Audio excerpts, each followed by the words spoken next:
여러분 안녕하십니까. 1월 15일 주일 넘치는 우리 교회 매일 묵상을 시작하도록 하겠습니다.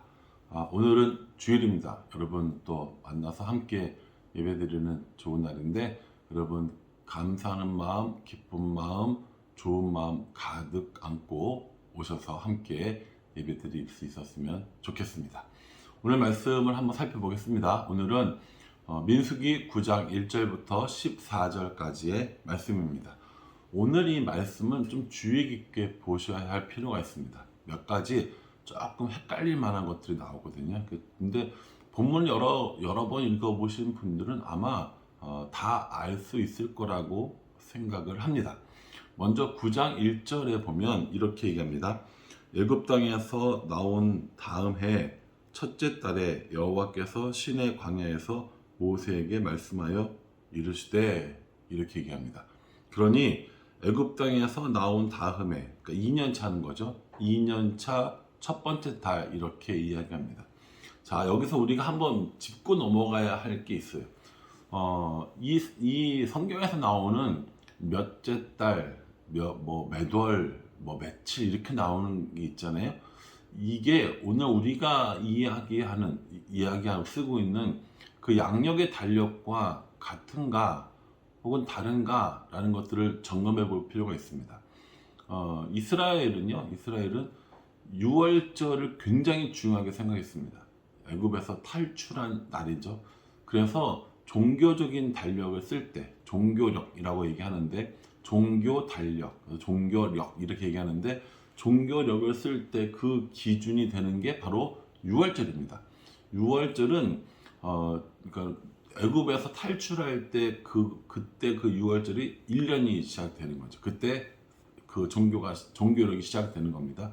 그래서 14일, 1월 14일, 종교력으로 1월 14일이 6월절이 시작되는 것이거든요. 그러니까 그걸 염두에 두고 읽으셔야 돼요. 그래서 대부분의 이 앞에 모세오경에 특히 나오는 달, 월 이런 것들은 종교력을 기준으로 되어져 있습니다. 오늘 지금 말하고 있는 그 6월절을 지켰던 종교력의 1월은 오늘날 우리들의 양력으로 이야기하자면 3에서 4월 정도로 해당되는 날이라고 계산을 하고 있습니다. 이렇게 오늘날처럼 이렇게 달력이나 이런 날짜가 세분하게 지켜지지 않았던 때이기 때문에 대략 3에서 4월 정도 되는 기간이라고 생각하고 있는 겁니다.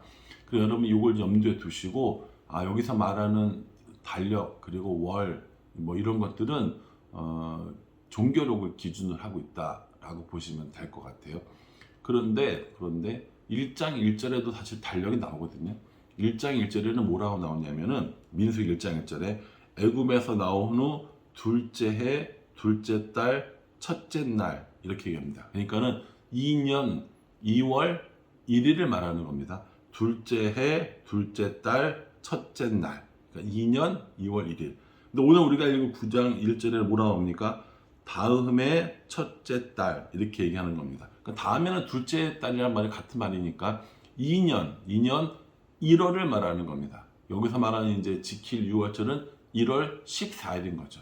그러니까 9장 1절에는 1월 14일, 그리고 1장 1절에는 2월 1일을 의미하니까 그러면 9장이 더 먼저 아닙니까? 라고 생각할 수 있어요. 그런데 또 그건 아닙니다. 그건 아닙니다. 그래서 제가 이거 조심하라고 얘기하는 겁니다. 분명히 이 9장 1절부터는 이 첫 번째, 그러니까 1월 14일에 지켰던 6월절을 설명하고 있고, 민수기 1장 1절에는 2월 1일 날 시행했던 인구조사를 이야기하고 있는 거예요. 그러니까 그러면은 9장 1절이 먼저네요?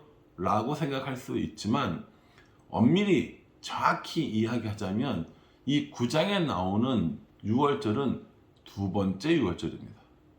목사님, 두 번째 6월절이 뭐예요? 라고 이야기하신다면 잘 들어보세요.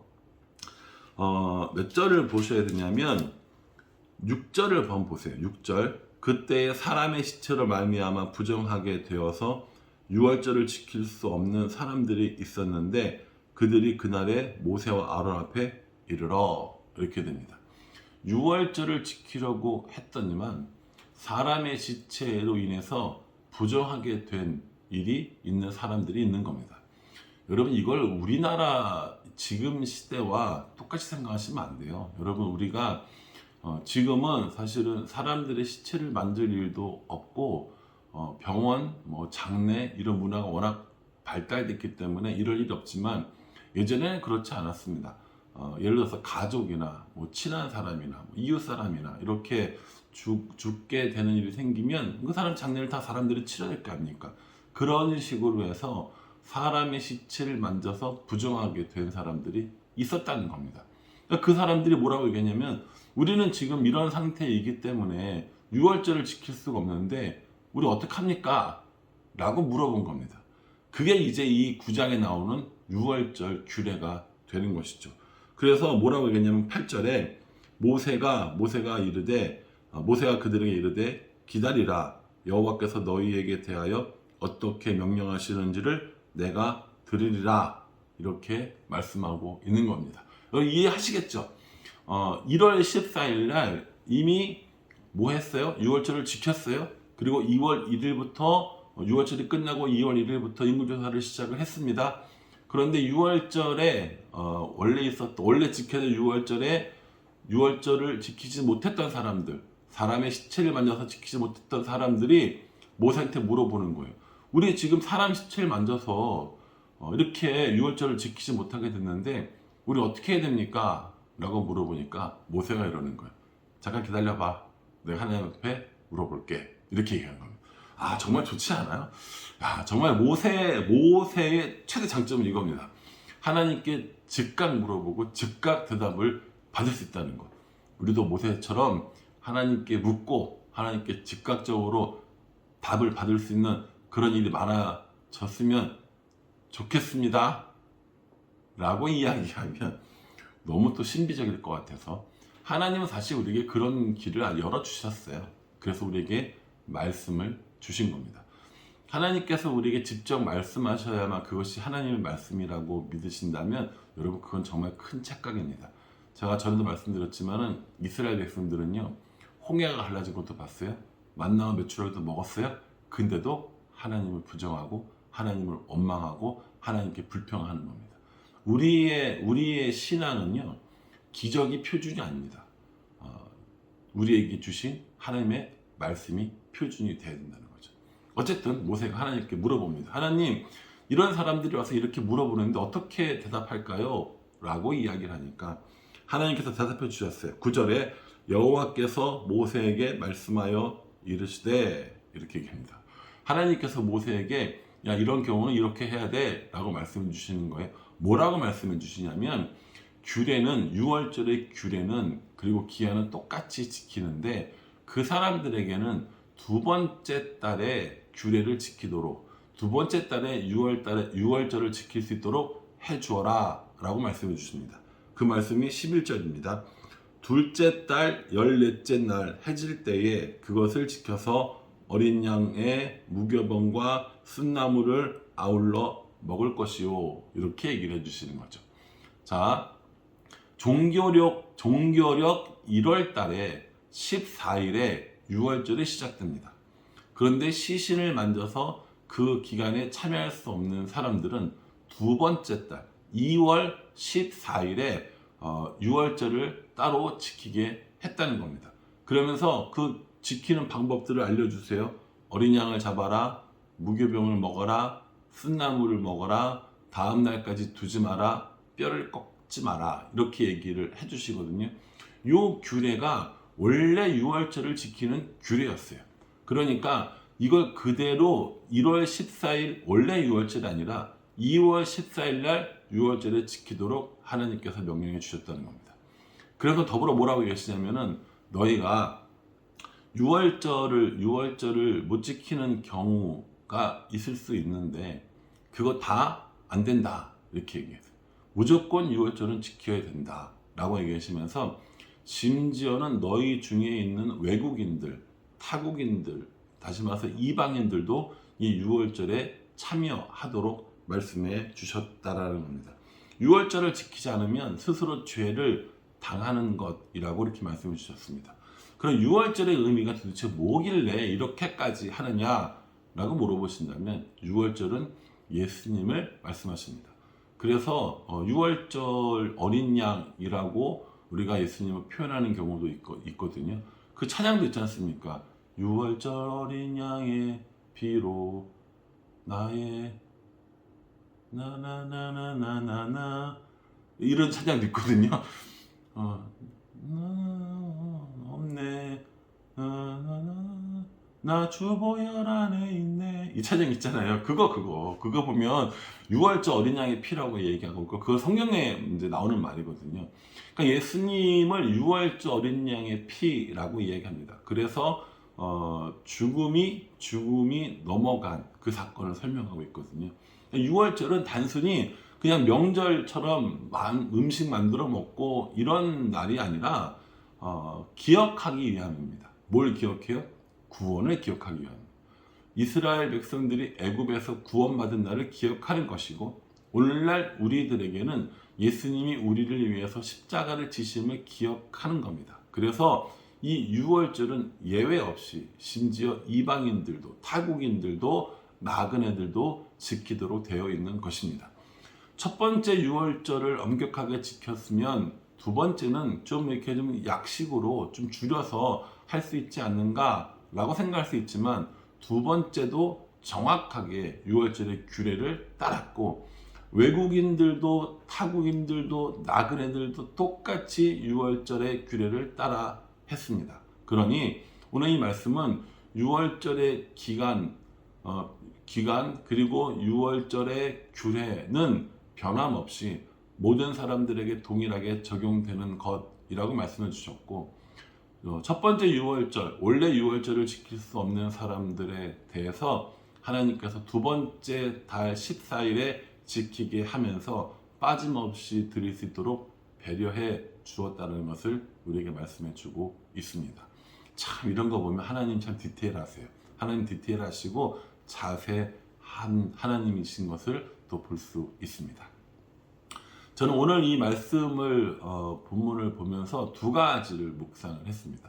첫 번째는 모세의 행동이에요. 모세가 본인이 잘 모를 만한 것들을 사람들이 와서 질문하니까 뭐라고 얘기했냐면 제가 기다려 이렇게 얘기하는 거죠.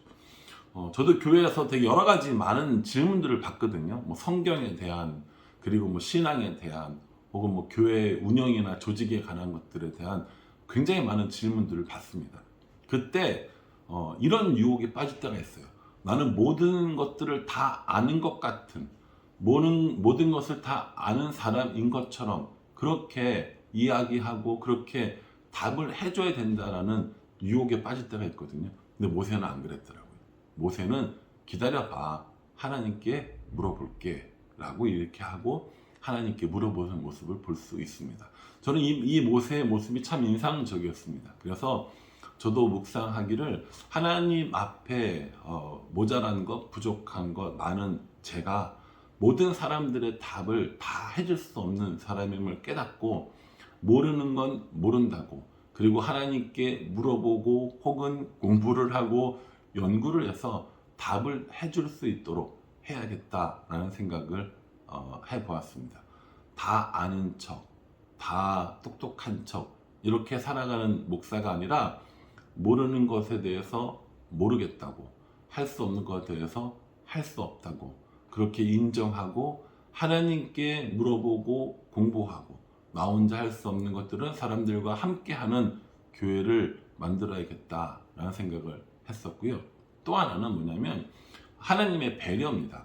첫째 달에 첫 번째 유월절을 지킬 수 없었던 사람들을 향해서 두 번째 유월절을 만들어 주셔서 지킬 수 있도록 해주셨거든요. 이 사람들이 일부러 그런 거 아닙니다. 여러 가지 상황 속에서 그렇게 된 거죠.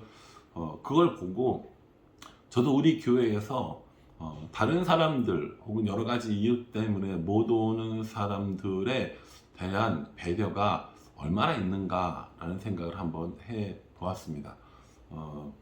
어쩔 수 없이 교회를 못 오는 경우가 있는 사람들이 있거든요.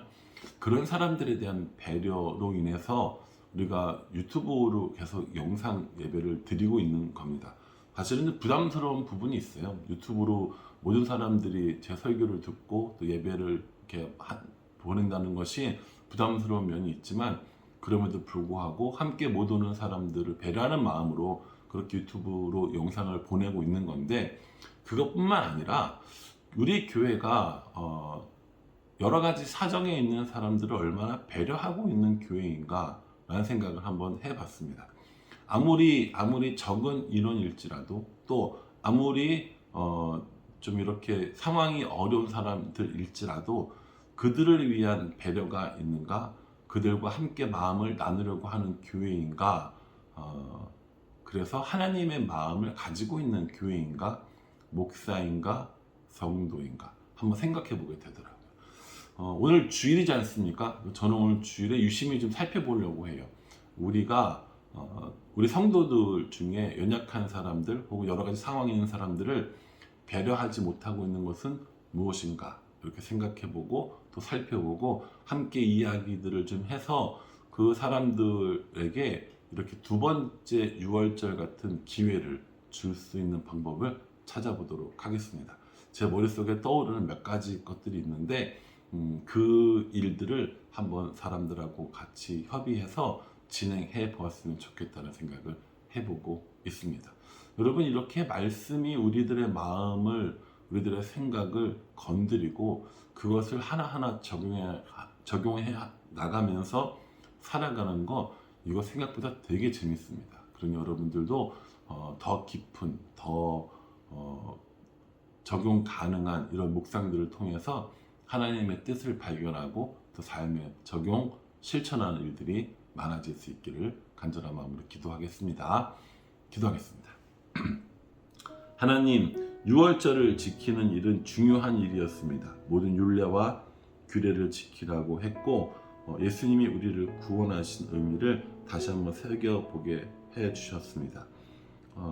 그런데 6월절을 지킬 수 없는 사람들을 배려해 주셔서 둘째 달 14일에 또다시 6월절을 지키게 해주셨습니다.